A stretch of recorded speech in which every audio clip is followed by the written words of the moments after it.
ನಮಸ್ತೆ, ನಾನಿವತ್ತು ಗೋಡಾ ಮಸಾಲ ಮಾಡ್ತಾ ಇದ್ದೀನಿ. ಅದಕ್ಕೆ ಬೇಕಾಗಿರುವ ಸಾಮಗ್ರಿಗಳು: ಮಸಾಲೆಗೆ ನಾನು 2 ಪಲಾವ್ ಎಲೆನ ತಗೊಂಡಿದ್ದೀನಿ, ಜಾವಿತ್ರಿ, ಕಲುಹು, ಒಂದು ಸ್ಟಾರ್ ಹೂವು ತಗೊಂಡಿದ್ದೀನಿ, ದಾಲ್ಚೀನಿ, ಮೆಣಸಿನಕಾಳು ಒಂದು ಅರ್ಧ ಟೀ ಸ್ಪೂನ್ದಷ್ಟು ತಗೊಂಡಿದ್ದೀನಿ, 3 ಲವಂಗ ತಗೊಂಡಿದ್ದೀನಿ, 1 ಕಪ್ ಏಲಕ್ಕಿ, ಒಂದು 2 ಟೀ ಸ್ಪೂನ್ದಷ್ಟು ಬಿಳಿ ಎಳ್ಳು, 1.5 ಟೀ ಸ್ಪೂನ್ದಷ್ಟು ಗಸಗಸೆನ ತಗೊಂಡಿದ್ದೀನಿ, ಜೀರಿಗೆ ಒಂದು 2 ಟೀ ಸ್ಪೂನ್ ಹಾಕೊಳ್ಳಿ, ಶಾಜೀರಿಗೆ ಅದು 1 ಟೀ ಸ್ಪೂನ್ದಷ್ಟು ತಗೊಂಡಿದ್ದೀನಿ, ಒಳಬಸರು 1 ಕಪ್ಪಿನಷ್ಟು ಕೊತ್ತಂಬರಿ ಕಾಳು, ಅರ್ಧ ಕಪ್ಪಿನಷ್ಟು ಒಣ ಕೊಬ್ಬರಿನ ತಗೊಂಡಿದ್ದೀನಿ. ಇಲ್ಲಿ ಇನ್ನೊಂದು ಪದಾರ್ಥನ ನೀವು ಬೇಕಿದ್ರೆ ಹಾಕೊಳ್ಳಿ, ನಾಗಕೇಸರಿ ಅಂತ ಬರುತ್ತೆ ನೋಡಿ, ಅದನ್ನ ಹಾಕೊಳ್ಳಿ.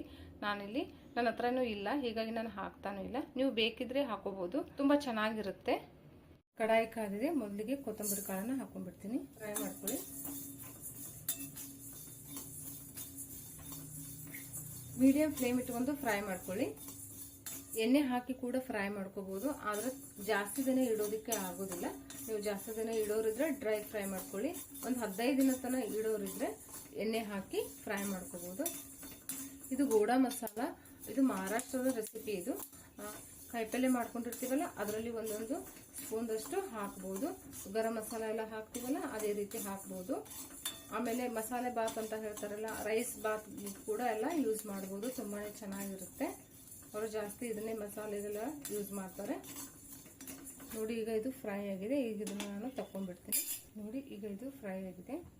ಈಗ ನಾನು ಒಣ ಕೊಬ್ಬರಿನ ಹಾಕ್ತಾ ಇದ್ದೀನಿ. ಮೀಡಿಯಂ ಫ್ಲೇಮ್ ಇಟ್ಕೊಂಡು ಗೋಲ್ಡನ್ ಬ್ರೌನ್ ಬರೋವರೆಗೂ ಫ್ರೈ ಮಾಡ್ಕೊಳ್ಳಿ. ಪ್ರತಿಯೊಂದು ಪಲ್ಯಗೂ ಎಲ್ಲ ನಾವು ಮಸಾಲೆ ಖಾರನ ಹಾಕ್ತೀವಿ, ಅದೇ ರೀತಿ ಅವರು ಗೋಡಾ ಮಸಾಲನ ಉಪಯೋಗ ಮಾಡ್ತಾರೆ.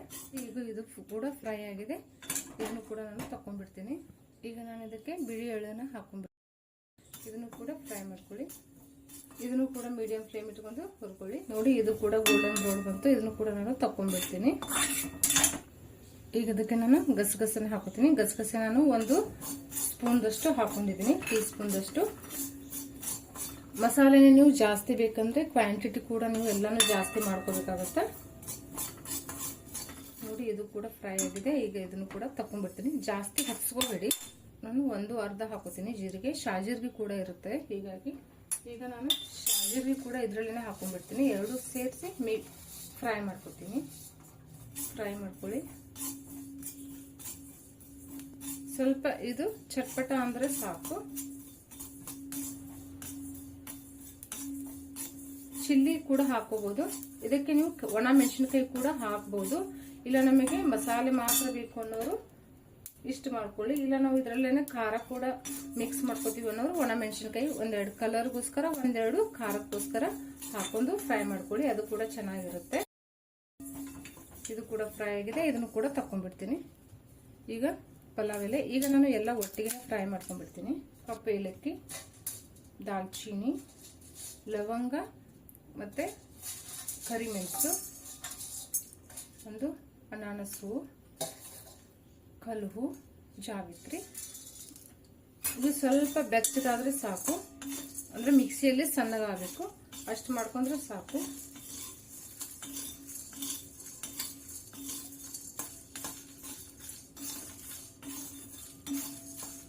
ನೋಡಿ ಇದು ಫ್ರೈ ಆಗಿದೆ, ಇದನ್ನು ಕೂಡ ನಾನು ತಕೊಂಡ್ಬಿಡ್ತೀನಿ ನೋಡಿ. ಈಗ ಮಸಾಲೆ ಎಲ್ಲ ಫ್ರೈ ಆಗಿದೆಯಲ್ಲ, ಇದು ಪೂರ್ತಿಯಾಗಿ ತಣ್ಣಗಾಗಬೇಕು. ಇಲ್ಲಾಂದ್ರೆ ಏನಾಗುತ್ತೆ, ಇದು ಕೊಬ್ಬರಿ ಇರುತ್ತಲ್ಲ, ಎಣ್ಣೆ ಬಿಡುತ್ತೆ, ಆಮೇಲೆ ಮೆತ್ತಗಾಗ್ಬಿಡುತ್ತೆ. ಹೀಗಾಗಿ ಈಗ ಇದು ಮಸಾಲೆ ತಣ್ಣಗಾಗಿದೆ. ಈಗ ಮಿಕ್ಸಿ ಮಾಡ್ಕೊಳ್ಳೋಣ. ಪೂರ್ತಿಯಾಗಿ ಪೌಡರ್ ಆಗಬೇಕು, ನುಣ್ಣಗೆ. ನಿಧಾನಕ್ಕೆ ಹಾಕೊಂಡ್ಬಿಡಿ.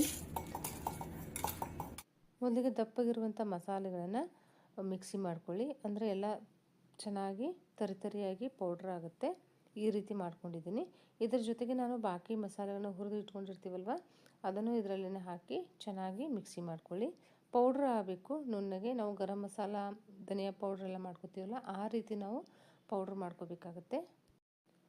ಇದರಲ್ಲೇ ನೀವು ಖಾರ ಬೇಕು ಅನ್ನೋರು ಕೆಂಪು ಮೆಣಸಿನಕಾಯಿನ ಫ್ರೈ ಮಾಡಿ ಇದಕ್ಕೆ ಹಾಕಿ ಮಿಕ್ಸಿ ಮಾಡ್ಕೊಳ್ಳಿ. ಇದ್ರ ಜೊತೆಗೇ ಇದಕ್ಕೆ ಸ್ವಲ್ಪ ಉಪ್ಪು ಕೂಡ ಹಾಕೋಬೋದು ನೀವು. ಇಲ್ಲ ನಾವು ಸಪ್ರೇಟ್ ಹಾಕಬೇಕು ಅನ್ನೋರು ಈ ರೀತಿ ನಾನು ಮಾಡಿದ್ದೀನಲ್ಲ, ಈ ರೀತಿ ಮಾಡಿಕೊಂಡು ಇಟ್ಕೊಂಡ್ರೆ ಆಯಿತು ನೋಡಿ. ಈಗ ಇದು ಮಸಾಲೆ ರೆಡಿಯಾಗಿದೆ ನೋಡಿ. ಈಗ ಗೋಡಾ ಮಸಾಲ ರೆಡಿಯಾಗಿದೆ, ತುಂಬಾ ಚೆನ್ನಾಗಿರುತ್ತೆ. ಟ್ರೈ ಮಾಡಿ. ಇದನ್ನು ಸ್ಪೆಷಲ್ ಆಗಿ ಮಸಾಲ ಬಾತ್ಗಂತಲೇ ಹಾಕ್ತಾರೆ, ಒಂದ್ಸರಿ ಟ್ರೈ ಮಾಡಿ.